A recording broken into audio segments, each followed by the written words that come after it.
The dude abides, but he also hides a lot of secrets. Man, I've got certain information, all right? This cult classic is full of details you've probably never noticed, even after a dozen viewings. Forget it, Donnie, you're out of your element. Walter. The dude may take it easy, but the Coen Brothers filled his world with hidden genius. Let's roll. Hey there, Neon Fossil here. And today we're pulling on our bathrobes, pouring a white Russian, and sliding into the laid-back world of the Big Lebowski. Released in 1998, this offbeat comedy wasn't a hit right away, but it's grown into one of the biggest cult films of all time. Fans quote it endlessly. I'll suck your for $1,000. Lebowski fests pop up around the globe, and the dude himself has become an unlikely spiritual icon. Yeah, well, that's just like your opinion, man. But as chill as the movie seems on the surface, the Coen Brothers packed it with hidden meanings, clever callbacks, and Easter eggs that most viewers miss. So let's strike a lane and roll through 10 things you probably missed in the Big Lebowski. 1. Nihilists with a hidden joke. He's a nihilist. Oh, that must be exhausting. The German nihilists are both menacing and hilarious. No, Johnny, these men are nihilists. There's nothing to be afraid of. But their band's name, Autobahn, is an in-joke. It's a parody of the German electronic group Kraftwerk, famous for their 1974 album Autobahn. Even their album cover in the movie mimics Kraftwerk's minimalist style. The gag works on 2 levels. It pokes fun at over-the-top foreign villains while also satirizing pretentious Euro art. But Walter... Hell, I can get you towed by 3 o'clock this afternoon with nail polish. Blink and you'll miss it, but for music fans, it's a clever Coen Brothers touch. 2. The dude's wardrobe came from Jeff Bridges. That casual dude style? It wasn't designed by a Hollywood costume department. Jeff Bridges actually pulled clothes from his own closet for the role.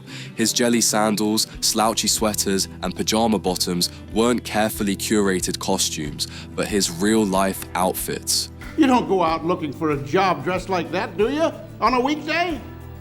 Is this a... The choice gave the character authenticity, making him feel like someone you might actually run into at the grocery store.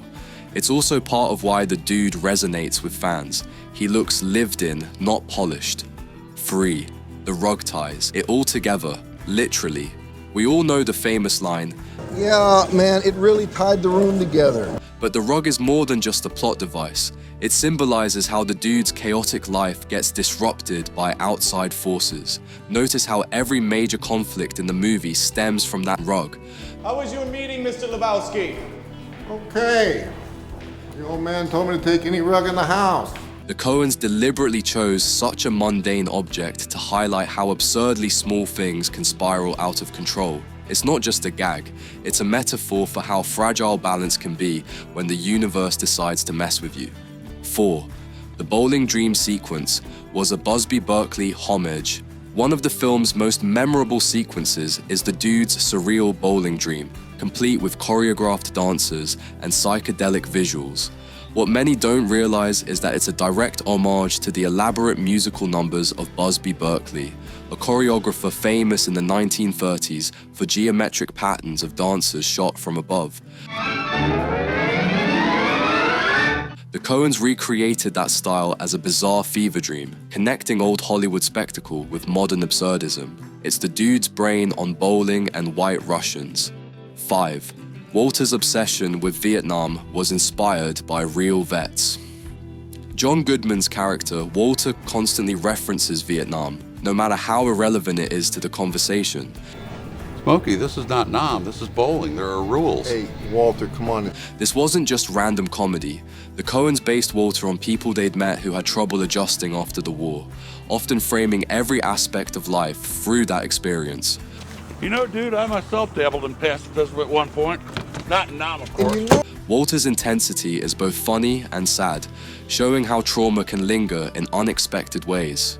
It's part of why Goodman's performance feels so authentic, even when Walter is screaming about bowling league rules. Am I the only one around here who gives a shit about the rules? 6. The dude is loosely based on a real person. Believe it or not, the dude wasn't entirely made up.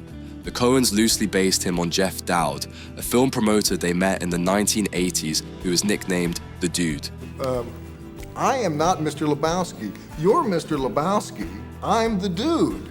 Dowd was known for his laid-back attitude, political activism, and love of white Russians. While the movie exaggerates his quirks, the real-life dude also bowled and rambled in long, meandering conversations. Knowing that the character sprang from reality makes Jeff Bridges' performance all the more fascinating. 7. The Jesus Quintana spin-off.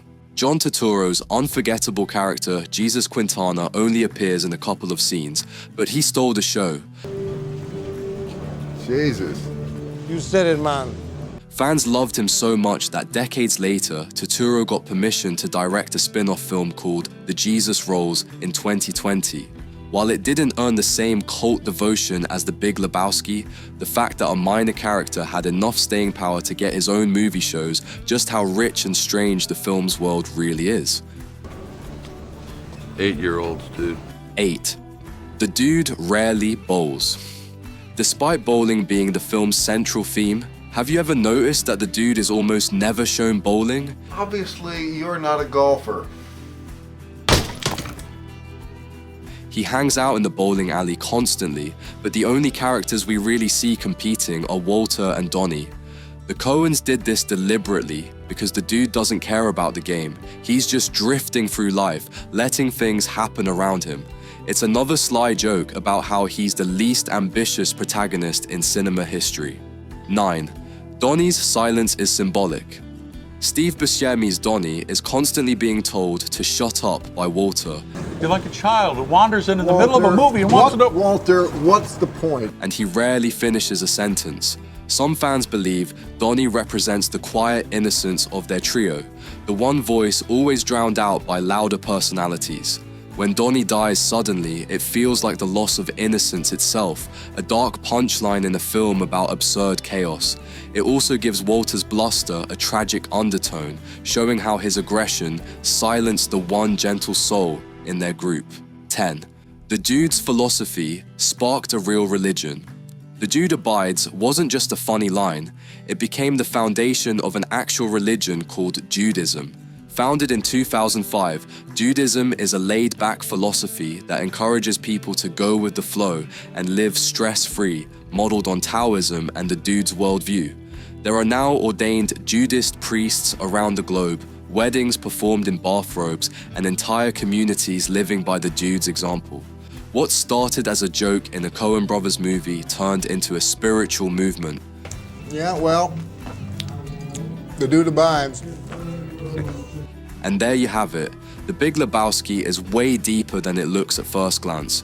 From real-life inspirations to surreal dream sequences and even spawning a religion, it's no wonder this movie became a cult phenomenon. So, which of these details blew your mind the most? And how many times have you watched the dude abide? Let me know in the comments, and don't forget to hit that like button and subscribe for more deep dives into the movies that tie our nostalgia together. Until next time, this is Neon Fossil, taking it easy for all you sinners.